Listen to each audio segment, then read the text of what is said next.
नमस्कार। राम गुलाम राय शिक्षक प्रशिक्षण महाविद्यालय गोरखपुर के यूट्यूब ऑनलाइन चैनल में मैं धर्मेंद्र कुमार आज शांति शिक्षा एवं सतत विकास विषय लेकर के उपस्थित हुआ हूँ। पिछले वीडियो में हम शांति कौशल और उसकी विशेषता पर चर्चा किए थे, जिसमें आप सभी को हमने बताया था कि शांति जो है शांति कौशलों का आशय, उसके संबंध में जब हमने बताया था शांति कौशल का आशय उन कौशलों से होता है जिन्हें सार्वभौमिक रूप से स्वीकार किया जाता है और जिनमें सर्वजन हिताय और सर्वजन सुखाय की भावना का समावेश होता है। इसमें इसके बाद जो इन कौशलों की चर्चा हमने किया था कि इनमें विभिन्न प्रकार के कौशल एक बालक के अंदर होना आवश्यक माना जाता है, जिसमें जैसे जिसके माध्यम से वो एक प्रभावी शांति निर्माता बन सके। इस प्रकार का प्रयास प्राथमिक स्तर से ही उनको किया जाता है कि जो शांति शिक्षा के माध्यम से हम उनको ऐसे प्रशिक्षित करते हैं ताकि वो एक प्रभावी और कुशल शांति निर्माता बन सकें, जिसमें विशेष प्रकार के कौशलों का होना एक बालक के अंदर आवश्यक माना जाता है। जिसके अंतर्गत मैंने आप सभी को बताया था कि जो पहला कौशल माना जाता है वो आपका है संप्रेषण कौशल, यानी कि कम्युनिकेशन स्किल। जब वो इसके अंतर्गत मैंने बताया था कि जब कोई भी बात किस तरीके से अपनी बात दूसरे व्यक्ति तक रखना है, किस माध्यम से रखना है, कौन सी बात रखनी है, ये सब किस ढंग से वो रखे कि सामने वाले के ऊपर उसका अच्छे तरीके से प्रभाव पड़े। तो इस प्रकार से भी वो जो है शांति की स्थापना कर सकता है और एक प्रभावी जो है वो शांति निर्माता बन सकता है। इसके अलावा भी बहुत सारे कौशल हैं जिनको समावेशित करते हुए और वो जिनको सब मिला जुला करके अगर कह लीजिए कि उस प्रकार से अगर वो अपने बातों को विचारों को रखता है तो वो एक शांति निर्माता के रूप में कार्य कर सकता है, जिससे समाज में राष्ट्र में शांति की स्थापना हो सकती है। उसके बाद हमने बताया था आप सभी को कि चिंतन कौशल भी होना चाहिए। चिंतन कौशल को थिंकिंग स्किल कहा जाता है। इसके अलावा वो जो व्यक्तिगत कौशल होता है, व्यक्तिगत कौशल को भी मैंने आप सभी को बताया था। इसके अलावा अनुभूत कौशल जिसको बोलते हैं, वो एक्सपीरियंस, जब बालक के अंदर कुछ ऐसी चीज़ें होती हैं जो एक्सपीरियंस के आधार पे वो सीखता है। सीखने के बाद वो जब शांति की स्थापना करने के लिए वो आगे बढ़ता है, समाज में आता है, तो अपने अनुभवों के आधार पर क्या सही है क्या गलत है, किस चीज़ को वो अपनाना चाहिए किस चीज़ को नहीं अपनाना चाहिए, वो सारी चीज़ें उसमें इनबिल्ट करता है, यानी प्रभावी रूप से वो डालता है और उसके आगे वो आगे बढ़ता है। इसके बाद हमने आप सभी को बताया था कि तनाव प्रबंधन भी एक विशेष कौशल माना जाता है, जिसको अंग्रेजी में स्किल ऑफ टेंशन मैनेजमेंट कहा जाता है। इसके बाद चूँकि इसलिए तनाव प्रबंधन को कहा गया है कि इस वर्तमान समय में सभी व्यक्ति, चाहे वो पढ़ा लिखा व्यक्ति हो या फिर अनपढ़ व्यक्ति ही क्यों ना हो, वो बहुत सारी समस्याओं से ग्रसित है। इन सारी समस्याओं से ग्रसित होने के कारण वो हमेशा तनाव की स्थिति महसूस करता है और इन तनावों से मुक्ति पाने के लिए वो तमाम प्रकार के योग हैं, शांति की तलाश करता है, खोज में इधर उधर भटकता रहता है कि कहाँ पे उसको सुकून मिले, चैन मिले। इस प्रकार से देखा जाए तो काफ़ी उथल पुथल की स्थिति, ऊहापोह की स्थिति उसके मन मस्तिष्क में होता रहता है। और इस पे भी किस प्रकार से कैसे नियंत्रण किया जाए, किस प्रकार से मैनेजमेंट किया जाए, इसी को तनाव प्रबंधन स्किल कहा जाता है। इसके बाद हमने आप सभी को बताया था कि समस्या समाधान कौशल, एक समस्या समाधान कौशल ये भी महत्वपूर्ण है कि कोई भी समस्या अगर उसके पास आ जाती है तो उस समस्या का समाधान वो कैसे करेगा, किस गुण के कारण करेगा। स्किल को गुण कहा जाता है, विशेष प्रकार का गुण। उस गुण के कारण उस व्यक्ति की पहचान होती है और ये सभी व्यक्तियों में एक विशेष प्रकार का गुण अवश्य होता है, जो यही गुण जो होता है ये एक दूसरे में विभेद करता है। इस संबंध में अगर हम बात करें तो इसकी कुछ विशेषताएं भी हमने आपको बताए थे। विशेषताओं में मैंने सबसे पहले बताया था आपको कि उचित प्रक्रिया, जो उचित प्रक्रिया होती है उस उचित प्रक्रिया के माध्यम से अगर जो प्रोसेस है उस प्रोसेस के थ्रू अगर वो काम कार्य करता है तो शांति की स्थापना हो सकती है। इसको मैंने एक बार एक एग्जाम्पल से बताया था। पिछली बारी मैंने एग्जाम्पल में बताया था कि अगर मान लीजिए कि कतार में कोई चीज़ काम हो रहा है, उस कतार में अगर आपका चौथा, पांचवा, छठा या सातवां, आठवां, नौवां नंबर है, इनमें से कोई एक नंबर है, उस नंबर पे अगर आप खड़े हैं तो आपका काम धीरे धीरे धीरे धीरे करके वो आसानी से हो जाता है। अगर आप उस कतार से निकल करके बाहर आकर के अगर आप खड़े हो जाते हैं, उस स्थिति में क्या होता है कि जो और भी लोग उस क्रम में खड़े हुए रहते हैं, वो सारे लोग उस पर आपत्ति जताते हैं, जिससे वहाँ जो है वो तनाव की स्थिति उत्पन्न हो जाती है, कलह की स्थिति उत्पन्न हो जाती है। और कभी कभी तो ऐसी समस्या हो जाती है कि ये समस्या भयावह स्थिति के रूप में कार्य करना शुरू कर देती है। ऐसी स्थिति में जो उचित प्रक्रिया है, इस उचित प्रक्रिया के माध्यम से जो है शांति की स्थापना की जा सकती है। एक ये इसकी खास विशेषता बताई जाती है। इसके बाद से हमने इन विशेषताओं में बताया था वैधता का समावेश होना चाहिए, कि यानी कि जो सही है उसी चीज को इनबिल्ट करना चाहिए। गलत चीजों को आप मत लीजिए, सही चीजों को ही समाहित करिए कि आप जो भी बात कह रहे हैं वो सही होना चाहिए, सत्यता पर आधारित होनी चाहिए।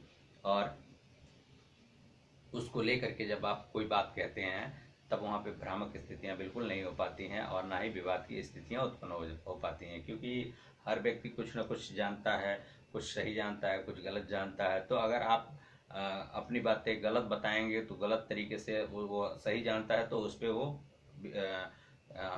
कह सकता, प्रश्न खड़ा कर सकता है कि अरे कैसे बता रहे हो, ये गलत है। तो इस तरीके से सही चीज़ें जो वैध है उसको आप उसमें लागू कर सकते हैं। यह भी इसकी एक खास विशेषता मानी जाती है। और इसके बाद हमने बताया था आप सभी को विश्वसनीयता। विश्वसनीयता से तात्पर्य है कि विश्वास करने योग्य होना चाहिए। अगर आप कोई बात कह रहे हैं तो वो विश्वास पात्र होना चाहिए, ये नहीं कि भ्रामक होना चाहिए। आपने कहा कुछ और किया कुछ और, तो ये भी समाज में कई प्रकार की जो अहिंसात्मक प्रवृत्तियां हैं इसको उत्पन्न करती है। और क्या नाम है, जो अनुभव है, अनुभवों का समावेश करना चाहिए। और जो विश्लेषण की क्षमता, विश्लेषण तथा संश्लेषण, यानी कि और जो संश्लेषण का समावेश, जो मैंने आप सभी को पिछली बार बताया था कि जो आप अलग थलग करने की बात मैंने बताई थी कि आप अलग कर सकें, इसको हटा सकें, उसको रख सकें, इस प्रकार के अनुभवों का भी ज्ञान होना आवश्यक होता है। इसके बाद हमने आप सभी को बताया था कि तार्किक निर्णय, तार्किक चिंतन की बात मैंने कहा था कि तार्किक चिंतन का होना आवश्यक है। तर्क वितर्क करने वाली बात होनी चाहिए कि ताकि जो तर्क पे जो सही उतरता है उस पे वो चीजें होनी चाहिए। ये नहीं कि आप कोई भी बात कह दिए और उस पर कोई तर्क कर दे रहा है तो आपका बिल्कुल गलत मान लिया जाता है। तो तार्किक आधारों पर भी अगर वो सही निकलता है तो उसे हम अपनी चीजों में शांति की स्थापना के लिए लागू कर सकते हैं। अब बात करते हैं इसमें हम शांति की, इसमें कुछ बाधाएं भी होती हैं। ऐसा नहीं है कि हम शांति की स्थापना करते चले जाएं और कोई समस्या ना आए, और जो भी समस्याएं आती हैं उसको हम बाधा के रूप में जानते हैं। तो इसमें शांति की बाधा को हम कई प्रकार से देख सकते हैं।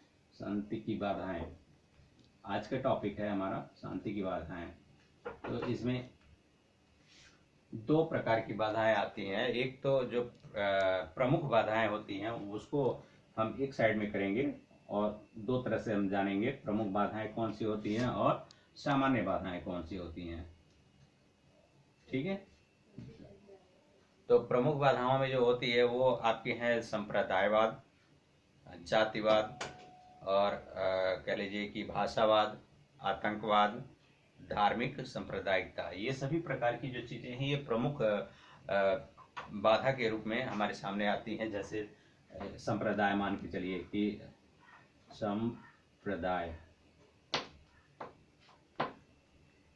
संप्रदायवाद। आपको पता ही होगा कि हमारे जो हमारा राष्ट्र है, इस बहुत बड़े राष्ट्र में विभिन्न संप्रदाय, जाति के लोग समूह में निवास करते हैं। इसके अतिरिक्त जैसे जातिवाद की बात कर ले तो विभिन्न प्रकार की जातियां भी हमारे देश में निवास करती हैं और सबकी अपनी अपनी एक विशेष प्रकार की रुचि है, धार्मिकता है, जिसके आधार पे वो आपस में निवास करते हुए अपने अपने धर्मों का पालन करते हैं, अपने अपने संप्रदाय समूह में निवास भी करते हैं। भाषावाद की बात कर लें, इसके बाद मैंने आपसे बताया था भाषावाद। तो भाषावाद की बात कर ले तो विभिन्न जगहों पे, अलग अलग स्थानीय क्षेत्रों पे विभिन्न प्रकार की भाषाएं बोली जाती हैं। कहीं पे हिंदी, कहीं पे तमिल, कहीं पे मराठी, कहीं पे बांग्ला, कहीं पे कुछ। तो इस तरह की विभिन्न प्रकार की जो भाषाएं हैं, इन भाषाओं के माध्यम से भी विवाद हो जाता है कभी कभी। तो इस प्रकार की जो चीज़ें हैं ऐसी न आए, इसके लिए एकता की, राष्ट्रीय एकता के सूत्र में बांधने के लिए हमारे हिंदुस्तान में जो है वो हिंदी भाषा को एक प्रमुख भाषा के रूप में दिया गया या राष्ट्रभाषा के रूप में उसको शामिल किया गया कि ताकि अगर हमारी जो मातृभाषा है वो हिंदी होनी चाहिए। अभी इस पे भी विवाद चल रहा है और देखिए कहाँ तक चलता है, लेकिन फिर भी हमारी जो हिंदी है वो हमारी राष्ट्रभाषा के रूप में उसको स्वीकार किया गया है। अब आगे बात करते हैं। अगर भाषावाद की बात है, उसके बाद से आतंकवाद है। तो आए दिन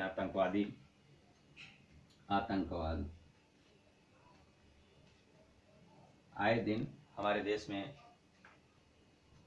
पाकिस्तान के द्वारा आतंकवादियों के पाकिस्तानी आतंकवादियों के द्वारा जो है हमारे देश में आतंकवाद का साया मंडराया रहता है। पुलवामा में अभी हाल ही में एक घटना हुई है जो हमारे देश का एक फौजी शहीद हुआ है। तो अगर कहा भी जाता है, जब हम शांति शिक्षा की बात करते हैं तो शांति शिक्षा का अर्थ की बात करते हैं तो उसी समय पहले मैंने भूमिका में बताया था आप सभी को कि किसी भी राष्ट्र की उन्नति तभी हो सकती है जब उस देश में, उस राष्ट्र में शांति की स्थापना हो। यहाँ पे हम आतंकवाद की बात अगर हम करते हैं तो अगर आतंकवाद रहेगा तो वहाँ पे शांति की स्थापना कैसे हो सकती है, उस राष्ट्र की उन्नति कैसे हो सकती है, ये प्रश्न उठ जाता है। तो इस तरीके से आतंकवाद है, यह भी हमारे लिए एक बाधा के रूप में सामने आती है। इसके बाद धार्मिक जो संकीर्णता है, जो विभिन्न प्रकार के धार्मिक व्यक्ति हैं उनकी अपनी एक संकीर्णता यानी संकुचित मानसिकता है। तो ये धार्मिक संकीर्णता, इसको पूरा लिख दें,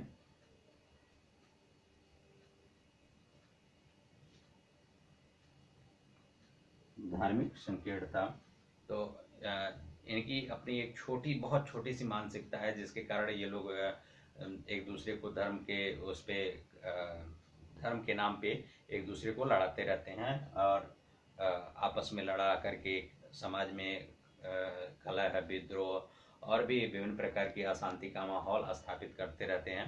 तो ऐसी स्थिति में हम देखते हैं कि ये जो है ये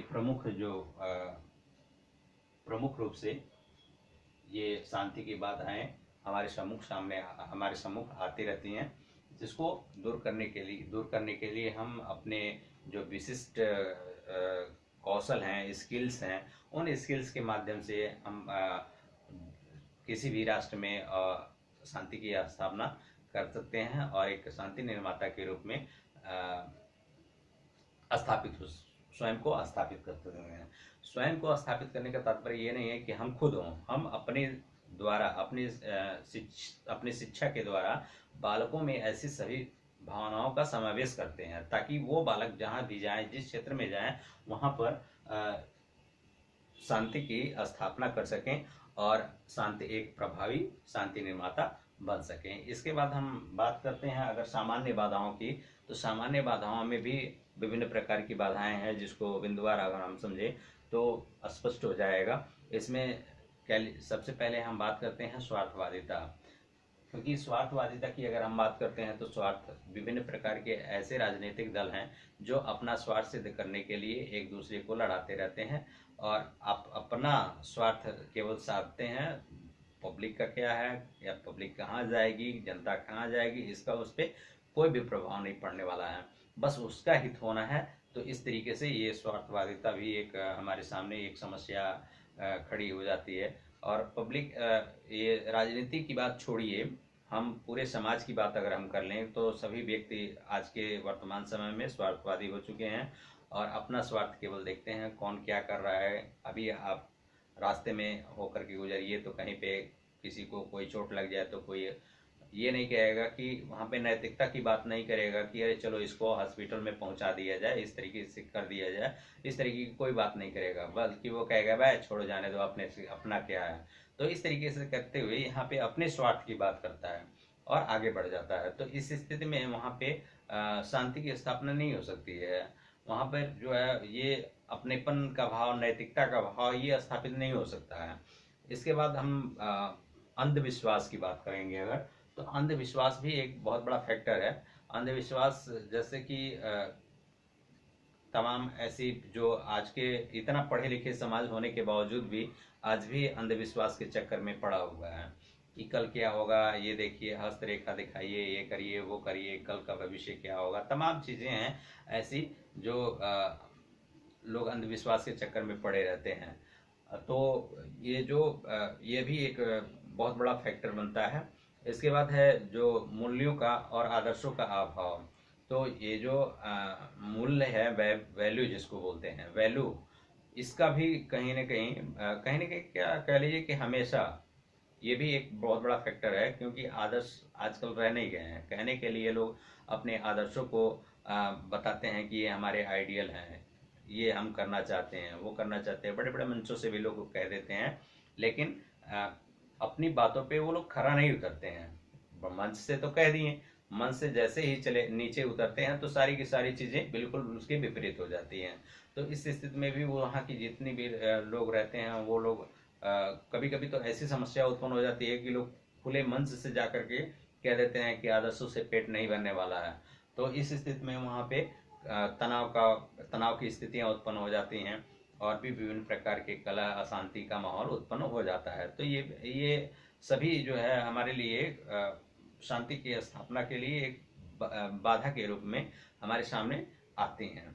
इसके बाद हम आप सभी को बताएंगे कि नैतिक जो शिक्षा होती है, इसका नैतिक शिक्षा का अभाव, जो या कह लीजिए कि नैतिक जो मूल्य हैं उन नैतिक मूल्यों का अभाव, अगर नैतिक क्या नीति है, क्या सही है, क्या गलत है, इसका भी हमारे लिए ये भी हमारे लिए एक बाधा के रूप में आती है कि जो सही है उस चीज को नहीं अपना पाते हैं, जान ही नहीं पाते हैं नैतिक क्या होना चाहिए, नैतिक और अनैतिक क्या है, वो क्या होना चाहिए। तो ये तमाम तरह की चीजें हैं और शिक्षा के द्वारा ही हम किसी भी चीज को दूर कर सकते हैं और किसी भी समस्या का समाधान पा सकते हैं। क्योंकि अगर कहा जाता है कि जो हमारे सामने अंधकार रूपी अंधकार है, उस अंधकार को हम किसके माध्यम से दूर कर सकते हैं, तो वो है किसी प्रकाश पुंज के माध्यम से। तो वो प्रकाश पुंज हमारे अंदर, वो शिक्षा के रूप में अगर प्रकाश पुंज हमारे अंदर पड़ता है तो हमारी सारी अज्ञानता को दूर करता है और तब जाकर के हम किसी भी चीज से लड़ सकते हैं, किसी भी चीज को जो जो हमारे सामने अंधकार होता है उस अंधकार को हम दूर भगा सकते हैं। तो इस तरीके से शिक्षा की जो सार्वभौमिकता है ये सभी जगह तक नहीं फैल पाई है। ये भी कह लीजिए कि सभी व्यक्ति जो है शिक्षित नहीं हो पाए हैं। हमारे भारत सरकार के जो भारत मंत्रालय है, उस मंत्रालय के जो MHRD मानव संसाधन एवं विकास मंत्रालय, इसके द्वारा बहुत सारे प्रयास किए जा रहे हैं, फिर भी कुछ प्रतिशत जनता जो है अभी भी अशिक्षित है। इसके कारण भी कहीं न कहीं जो कह लीजिए कि ये समस्याएं उत्पन्न हो रही हैं, बाधाएं उत्पन्न हो रही हैं, जो शांति की स्थापना नहीं हो पा रही है। इसके बाद से अगर हम बात करें कि शिक्षा को व्यवसाय के रूप में जोड़ना, जब से शिक्षा को व्यवसाय के रूप में जोड़ दिया गया तब से लोग धन की उगाही कर रहे हैं। लोग ये नहीं सोच रहे हैं कि उसको मूल्यपरक शिक्षा दी जाए, बस उनका कैसे उससे कितना दोहन कर लिया जाए, उसकी एक पैसे कह लीजिए कि एक तरह से कि पैसे पे डिग्रियां बिक रही हैं। तो डिग्रियां बिकने से कोई मतलब नहीं है, उसको क्या ज्ञान देने से मतलब होना चाहिए कि अगर उसको वास्तविक ज्ञान जब तक नहीं देंगे तब तक उस शिक्षा का कोई वैल्यू नहीं है, एक रद्दी पेपर के ही समान है। तो ये हमारी जो कुछ प्रमुख समस्याएं थी, उसके बाद से कुछ सामान्य समस्याएं थी। इन समस्याओं को दूर करने के कुछ उपाय भी बताए गए हैं। इसमें जो सबसे पहला उपाय बताया गया है, ये संप्रदाय को की समाप्ति के लिए बताया गया है।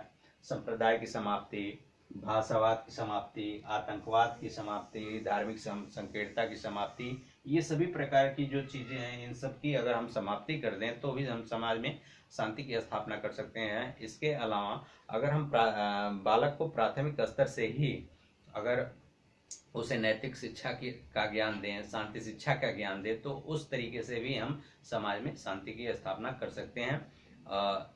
आज का जो हमारा वीडियो है यहीं पे समाप्त होता है। अगले वीडियो में हम पुनः मिलेंगे, तब तक के लिए नमस्कार।